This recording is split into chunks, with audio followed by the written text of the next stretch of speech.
Dear viewers and beloved listeners, Assalamu alaikum wa rahmatullahi wa barakatuh. Nahmaduhu wa nusalli ala rasulihil kareem amma ba'd. Fa'uz billahi minash shaitanir rajim. Bismillahir rahmanir rahim. Qul la as'alukum alayhi ajran illa al-mu'addata fil qurba. Sadaqallahu maulana al-azim wa ballaghana rasuluhun nabiyyul matinul aminul kareem wa nahnu ala dhalika laminash shahidin wash shakirin. الحمدللہ رب العالمین. محترم ناظرین اکرام، آئیے سب سے پہلے بارگاہ رسالت مآب صلی اللہ تعالیٰ علیہ وسلم میں ہدیہ درود و سلام پیش کریں. پڑھے بلند آواز سے اللہم صلی علی سیدنا شفیعنا مولانا محمد بارک وسلم صلاۃ و سلام علیک یا رسول اللہ صلی اللہ تعالیٰ علیہ وسلم. حضرات، آج کے اس نورانی بزم میں میری تقریر کا عنوان ہے امام مسلم اور ان کے شہزادے کوفہ میں.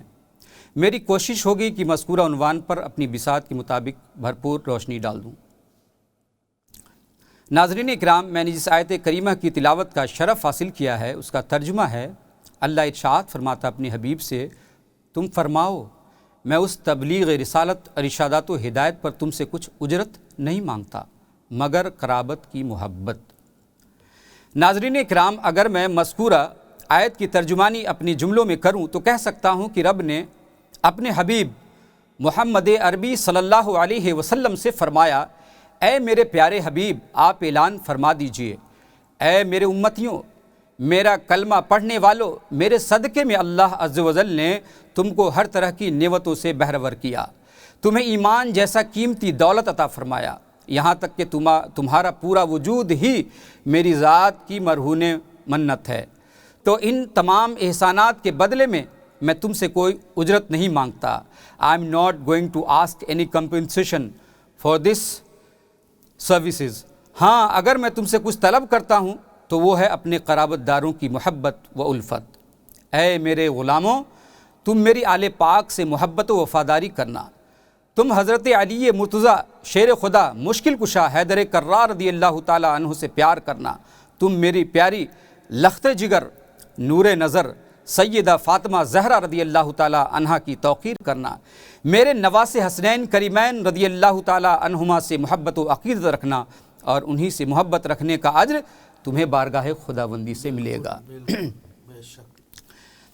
حضرت محمد مصطفیٰ صلی اللہ علیہ وسلم کے اسی اعلان پر حضرت امام مسلم بن عقیل اور آپ کے ننھے شہزادگان محبت امام حسین رضی اللہ تعالیٰ عنہ میں سرشار میدان کارزار میں دشمنوں سے لوہا لینے کے لیے سر مبارک پر کفر باندھے روانہ ہوئے. پیارے آقا کی اسی حدیث کہ جس نے میرے نواسوں سے محبت کی اس نے ہم سے محبت کی، اور جس نے ان سے دشمنی رکھی اس نے ہم سے دشمنی رکھی، اور جس نے ان سے لڑائی کی اس نے ہم سے لڑائی کی، جس نے ان سے صلح رکھی اس نے ہم سے صلح رکھی، جس نے ان کو غضبناک کیا اس نے ہم کو غضبناک کیا، اور جس نے ہم کو غضبناک کیا اس نے خدائے تعالیٰ کو غضبناک کیا، اور جس نے خدا تعالیٰ کو غضبناک کیا اس کا ٹھکانہ جہنم ہے. His destination is hell. تو سامعین و ناظرین، اسی حدیث کو عملی جامہ پہناتے ہوئے حضرت امام مسلم اپنے شہزادوں کے ساتھ کوفہ کے لیے روانہ ہوئے. تاریخ میں آتا ہے کہ جب یزید پلید تخت نشی ہوا اور اس نے مدینہ کے گورنر کو ایک حکم نامہ جاری کیا کہ اے ولید، امام حسین کو میری تخت نشینی کی اطلاع دے کر انہیں یہ کہہ دو کہ میری بیعت کر لیں اور میری حکومت تسلیم کر لیں. ناظرین اکرام، مدینہ کے گورنر نے یہ پیغام جب نواس رسول امام حسین رضی اللہ تعالیٰ عنہ کی بارگاہ تک پہنچایا تو آپ کے رگوں میں خون حیدری نے جوش مارا اور فرمایا، اے گورنر، یہ وہ ہاتھ نہیں جو کسی فاسق و فاجر کے ہاتھ میں آیا ہے. آپ نے یزید کی بیعت کرنے سے انکار کر دیا اس لیے کہ یزید شرابی تھا، ہی واز ڈرنکرڈ، زانی تھا، تارک نماز تھا، عیاش تھا، بددیانت تھا، بیت المال کا خائن تھا، یہ بدبخت حدود اللہ کو توڑنے والا تھا اور قرآن و سنت کا مخالف تھا. امام عالی مقام نے فرمایا، میرا سر کٹ سکتا ہے مگر میں کسی فاسق و فاجر کے سامنے نہیں جھک سکتا. یزید پلید کی طرف سے بیعت کا مطالبہ زوروں پر تھا. بالآخر آپ نے فیصلہ فرمایا کہ میں مدینہ پاک سے باہر چلا جاؤں. چنانچہ آپ نے اپنے اہل خانہ کے ساتھ اپنے نانا جان اور امی جان کی بارگاہ میں حاضری دیتے ہوئے مکہ روانہ ہو گئے۔ نواسۂ رسول کا قافلہ سفر کی صعوبتیں برداشت کرتا ہوا بالآخر مکہ معظمہ پہنچ گیا۔ ان دنوں مکہ معظمہ کے جو گورنر تھے وہ سعید بن عاص تھے۔ اگرچہ آپ یزید ہی کی طرف سے حاکم تھے اور خاندان بنو امیہ کے ہی فرد تھے، مگر رسول صلی اللہ علیہ وسلم کے خاندان والوں کا بے حد احترام کرتے تھے، اس لیے انہوں نے حضرت امام حسین کو بیعت یزید پر آمادہ نہ کیا۔ اسی دوران کوفہ والوں کو پتہ چلا کہ امام عالی مقام سیدنا امام حسین رضی اللہ تعالیٰ عنہ مدینہ منورہ کی سکونت چھوڑ کر مکہ معظمہ میں رہائش پذیر ہو گئے ہیں، تو رؤسائے کوفہ نے ایک مجلس مشاورت قائم کرنے کے بعد یہ فیصلہ کیا کہ جس طرح بھی ہو سکے سیدنا امام حسین رضی اللہ تعالیٰ عنہ کو کوفہ میں بلوا کر یزید کی بد کرداریوں اور بد اعمالیوں کا محاسبہ کیا جائے۔ چنانچہ کوفہ والوں نے اس مشورہ کو عملی جامہ پہناتے ہوئے حضرت امام علی مقام کی بارگاہ میں متفقہ طور پر ایک عریضہ تحریر کیا، جس میں بتایا گیا کہ ہم لوگ پہلے ہی یزید کی بد کرداریوں کے خلاف اس کی بیعت کا قلادہ اپنی گردنوں سے اتار چکے ہیں، اس سے اظہار بیزاری و برات کر چکے ہیں۔ یہاں آپ کی تشریف آوری سے قبل ہی ہم لوگوں نے آپ کو اپنا امام اور والی تصور کر لیا ہے۔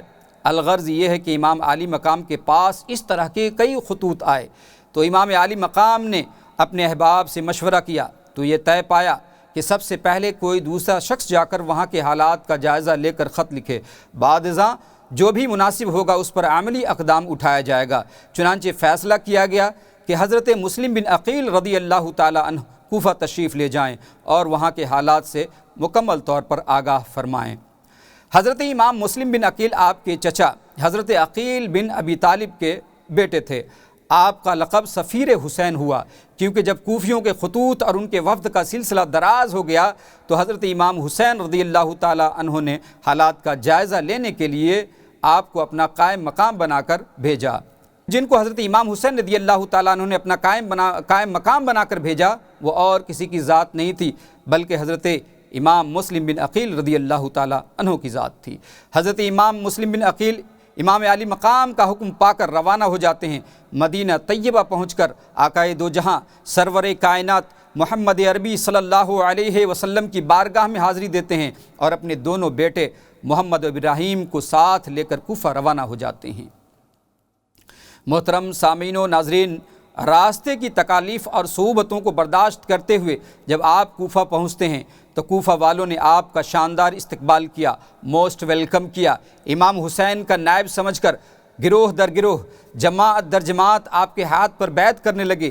ایک ہفتے کے اندر تاریخ میں آتا ہے کہ ایک ہفتے کے اندر تقریباً 18,000 لوگوں نے آپ کی ہاتھ پر بیعت کی۔ ان تمام صورتحال کا ملاحظہ کرنے کے بعد اور کوفیوں کے شوق عقیدت و محبت و جوش و خروش دیکھ کر امام حسین رضی اللہ تعالیٰ عنہ کو خط لکھا کہ حضور، تمام اہل کوفہ آپ ہی کے محب اور غلام ہیں، اکثریت نے آپ کے نام پر بیعت کر لی ہے، اس لیے آپ یہاں جلد ہی تشریف لا کر اپنے جمال جہاں آرا سے ان لوگوں کو مستفیض فرمائے۔ یہ خط امام علی مقام رضی اللہ تعالیٰ عنہ کو بھیج دیا گیا۔ محترم ناظرین اکرام، کوفہ میں رہنے والوں میں سے کچھ لوگ یزید کے لیے جاسوسی کا کام کرتے تھے۔ ان یزید کے نمک خاروں نے کوفہ کے گورنر نعمان بن بشیر رضی اللہ تعالیٰ عنہ سے کہا، کیا آپ نہیں دیکھ رہے ہیں کہ یہاں یزید کی بادشاہت کے خلاف لوگ امام مسلم رضی اللہ تعالیٰ عنہ کے ہاتھ پر بیعت کر رہے ہیں اور امام علی مقام امام حسین رضی اللہ تعالیٰ عنہ کا انتظار ہو رہا ہے؟ اے گورنر کوفہ، اگر آپ کی خاموشی اور لاپرواہی کا یہی حال رہا تو عنقریب یہاں پر یزید کی بادشاہت قائم رہے گی، نہ آپ کی گورنری۔ محترم سامعین و ناظرین، حضرت نعمان بن بشیر رضی اللہ تعالیٰ عنہ یہ حضور کے صحابی اور خانوادہ رسول کے غلاموں میں سے تھے۔ وہ اگرچہ حکومت کے ایک ذمہ دار عہدے پر فائز تھے لیکن ان کے دل میں اس عہدے کی ذرہ برابر بھی محبت نہیں تھی۔ انہوں نے لوگوں کو مسجد میں جمع کیا اور تقریر کی جس کا ذکر طبری جلد 6 صفحہ 199 پر ہے۔ اے لوگو، فتنہ آرائی اور تفرقہ انگیزی میں مت پڑو، اس میں ناحق جانیں جاتی ہیں، خون بہتا ہے، مال چھینتے ہیں۔ میری پالیسی اس معاملے میں سن لو، جب تک مجھ پر حملہ نہیں ہوگا میں کسی پر حملہ نہیں کروں گا۔ یزید عبداللہ بن مسلم حضرمی نامی ایک شخص جو بنی امیہ کے حلیفوں میں تھا، اس نے گورنر کی یہ تقریر سن کر کہا یہ تو مناسب پالیسی نہیں ہے جو فتنہ انگیزوں کو شیر کر دے گی۔ حضرت نعمان بن بشیر پھر بھی اپنی پالیسی میں تبدیلی کرنے کو تیار نہیں ہوئے۔ یزید کے خیرخواہ نے یہ صورتحال یزید کو لکھ بھیجی اور لکھا اگر تمہیں کوفہ پر حکومت رکھنے کی ضرورت ہے تو فوراً کسی مضبوط آدمی کو بھیجو۔ نعمان کمزور آدمی ہے، یہ جان بوجھ کر کمزوری دکھا رہا ہے۔ اور بھی چند لوگوں نے اسی طرح کے مضمون پہ مشتمل بہت سارے خطوط یزید کو لکھے۔ محترم سامعین و ناظرین، یزید نے ان اطلاعات کے بعد اپنے مشیروں کی رائے کے مطابق حضرت نعمان بن بشیر کی جگہ عبید اللہ بن زیاد کو کوفہ کا گورنر مقرر کیا۔ اس سے پہلے وہ بصرہ کا حاکم تھا، اب بصرہ کے ساتھ ساتھ کوفہ کی حکومت بھی اس کے سپرد کر دی گئی۔ ہدایت دی گئی کہ فوراً کوفہ پہنچ کر مسلم بن عقیل کی گرفتاری کا بندوبست کرے، وہ بھی اپنے باپ کی طرح ظالم اور سفاک تھا۔ بصرہ والوں کو دھمکا کر وہ سیدھا کوفہ پہنچا اور وہاں کے لوگوں کو جمع کر کے تقریر کی۔ تقریر کے یہ الفاظ تھے: یزید نے تمہارے شہر اور اس کے متعلقات کا انتظام میرے سپرد کر دیا ہے۔ مجھے حکم دیا ہے کہ مظلوم کے ساتھ انصاف کروں۔ میری تلوار اور میرا کوڑا صرف اس کے لیے ہے جو میرے حکم کے خلاف ورزی کرے گا، بس ہر آدمی اپنا برا سمجھ لے۔ محترم سامعین و ناظرین، امام مسلم کوفہ پہنچے تو مختار بن عبید سخفی کے یہاں قیام پذیر تھے۔ جب ابن زیاد کوفہ پہنچا اور اس کی یہ سخت آگاہی حضرت مسلم کے کان تک پہنچی تو آپ نے اپنا جائے قیام تبدیل کر دیا اور ہانی بن عروہ کے مکان میں آ گئے۔ اگلے ہی روز ابن زیاد نے کوفہ میں ایک جلسہ عام کیا۔ اس میں ہزاروں افراد جمع کر کے اس نے یہ اعلان کر دیا کہ مجھے معلوم ہوا ہے کہ تم یزید کی بیعت اور اس کی حکومت سے انکاری ہو، پس میں تمہیں سختی سے اس بات سے منع کرتا ہوں اور یہ اعلان کرتا ہوں، یہ ڈکلیئر کرتا ہوں کہ جو شخص امام حسین کے لیے امام مسلم بن عقیل کے ہاتھ پر بیعت کرے گا میں اس کا وجود صفحہ ہستی سے مٹا دوں گا۔ میں تم سب کے نام بھی جانتا ہوں اور شکلیں بھی پہچانتا ہوں، تمہارے خاندانوں سے بھی میں واقف ہوں۔ اس ہیبت ناک گفتگو کے نتیجے میں سامعین و ناظرین، وہ ہزاروں کوفی جو حضرت علی رضی اللہ تعالیٰ عنہ اور امام حسین رضی اللہ تعالیٰ عنہ کی حمایت اور غیر مشروط وفاداری کے علمبردار تھے، وہ اپنی بزدلی کے باعث پیچھے ہٹ گئے اور بہت سے لوگ خوف کے مارے چھپ گئے۔ اس کے بعد حضرت مسلم بن عقیل کی صحیح خبر معلوم کرنے کے لیے معقل نامی ایک غلام کو 3000 درہم دے کر بھیجا گیا۔ اس کو خبر مل گئی تھی کہ حضرت مسلم بن عقیل اس وقت کوفہ کے ایک مالدار ہانی بن عروہ کے گھر پر موجود ہیں۔ ابن زیاد نے اس غلام سے کہا تم ہانی کے گھر جاؤ اور یہ ظاہر کرو کہ تمہیں بصرہ والوں نے امام حسین کے حق میں حضرت مسلم بن عقیل کے ہاتھ پر بیعت کرنے کے لیے بطور نمائندہ بھیجا ہے اور یہ 3000 درہم انہیں بطور ہدیہ بھیجے ہیں، اس بہانے صحیح صورتحال سے آگاہ ہو کر مجھے خبر کرو۔ چنانچہ وہ غلام ہانی بن عروہ کے گھر پہنچا، دروازہ کھٹکھٹایا اور کہا میں بصرہ سے نمائندہ آیا ہوں۔ چنانچہ وہ سمجھ نہ سکے اور اس کو حضرت مسلم بن عقیل کے پاس لے کر چلے گئے۔ اس نے ان سے بھی وہی بات کہی اور آپ کے ہاتھ پر بیعت کر کے وہ 3000 درہم بطور ہدیے پیش کر دیا۔ واپس آ کر اس نے ابن زیاد کو ساری خبر دی۔ اگلے روز ہانی بن عروہ کو بلایا گیا اور کہا گیا کہ تم نے بنی امیہ اور یزید کے دشمن کو اپنے گھر میں پناہ دیا ہے۔ حضرت ہانی نے انکار کر دیا، لیکن جب اس نے غدار غلام کو پیش کیا تو سمجھ گئے کہ وہ سازش کا شکار ہو گئے ہیں۔ ابن زیاد بولا مسلم بن عقیل کو میرے سپرد کر دو۔ ہانی کہنے لگے میں یہ ظلم نہیں کر سکتا، خانوادہ رسول کے چشم چراغ کو میں اپنے ہاتھوں سے گل ہوتا ہوا دیکھوں۔ اس نے ایک گرز ہانی بن عروہ کے پیشانی پر مارا اور ان کا سر پھٹ گیا۔ محترم سامعین و ناظرین، ہانی بن عروہ چونکہ کوفہ کے رئیس تھے اس لیے ان کے قبیلے کے افراد ننگی تلواریں لے کر نکل آئے، اس خیال سے کہ ہانی قتل کر دیے گئے ہیں۔ جب حضرت مسلم بن عقیل کو ہانی کے قتل کی خبر ملی تو وہ بھی تلوار لے کر میدان کارزار میں نکل پڑے اور گورنر ہاؤس کا گھیرا کر لیا۔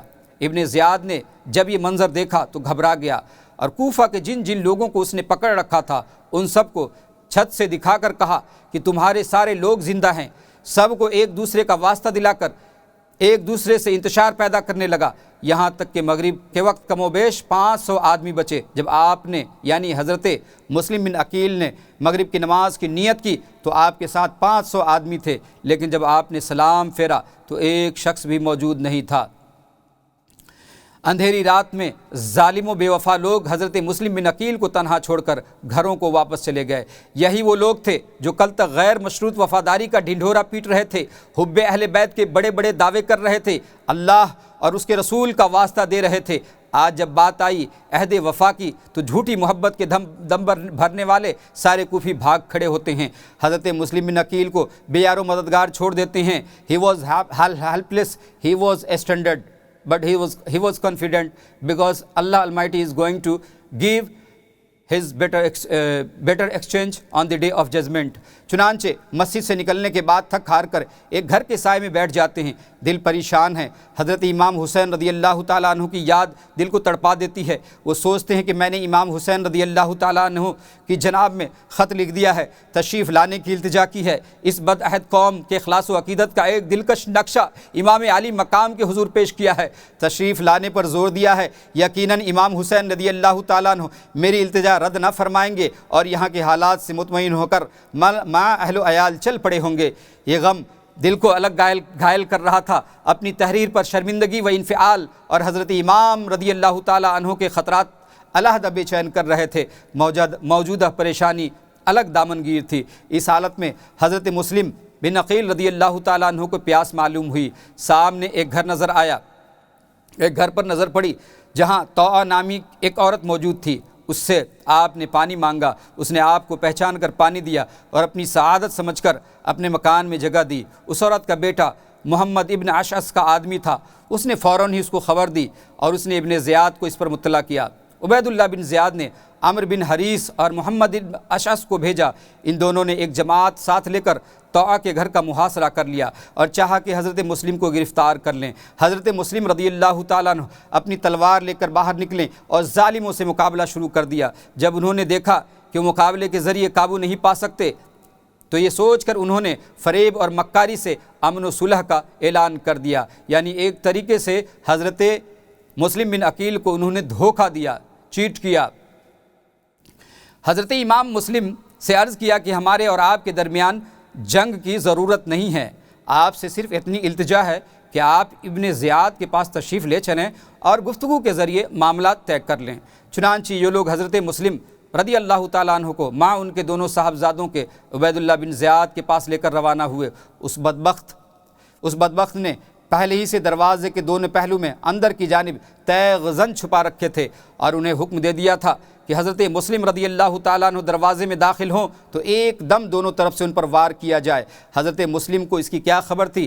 آپ آیت کریمہ ربنا افتح بیننا و بین قومنا بالحق، اے رب ہم میں اور ہماری قوم میں حق فیصلہ فرما کو پڑھتے ہوئے دروازے میں داخل ہوئے۔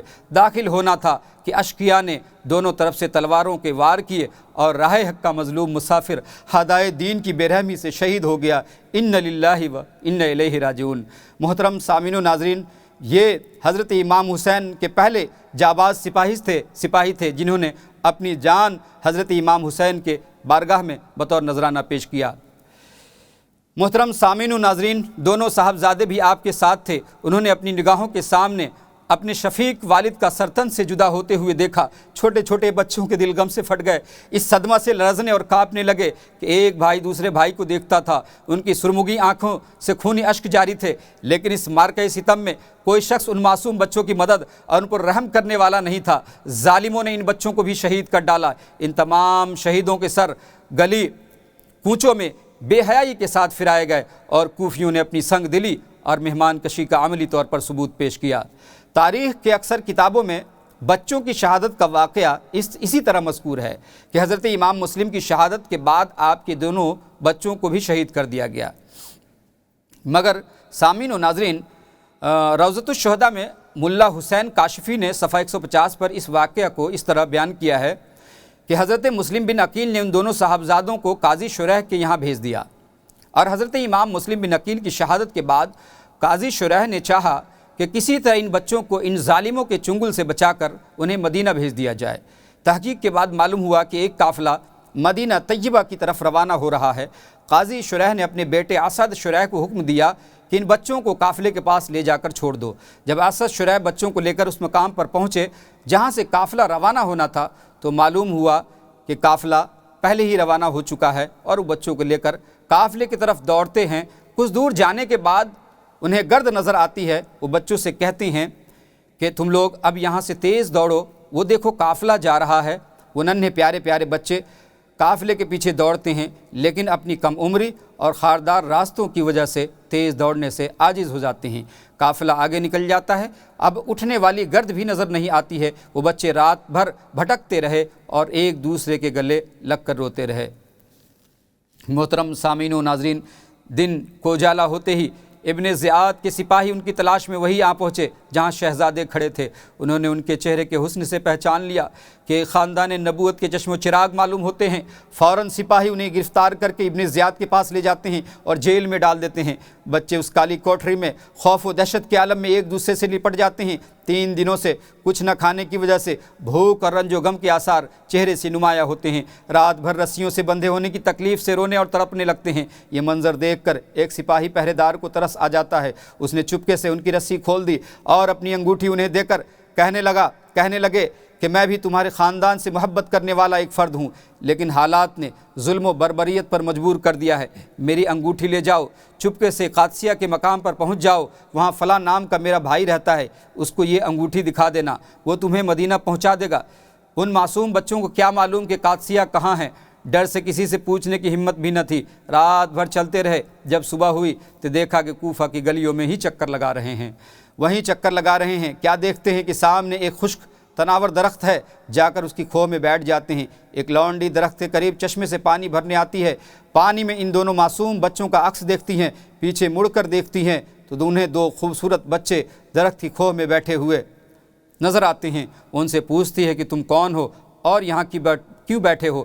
وہ بچے سچ بتاتے ہیں۔ وہ عورت ان کو اپنے ساتھ گھر لے جاتی ہے، نہلا دھلا کر اور کھلا پلا کر ایک کمرے میں چھپا دیتی ہے۔ رات کو اس کا شوہر تھک ہار کر گھر آتا ہے اور سو جاتا ہے۔ ادھر یہ بچے بھی سو جاتے ہیں، لیکن خواب میں کیا دیکھتے ہیں؟ ایک منظر دیکھتے ہیں، جنت کا منظر دیکھتے ہیں۔ حضور سرور کائنات محمد عربی صلی اللہ علیہ وسلم ایک مجلس میں جلوہ فرما ہے۔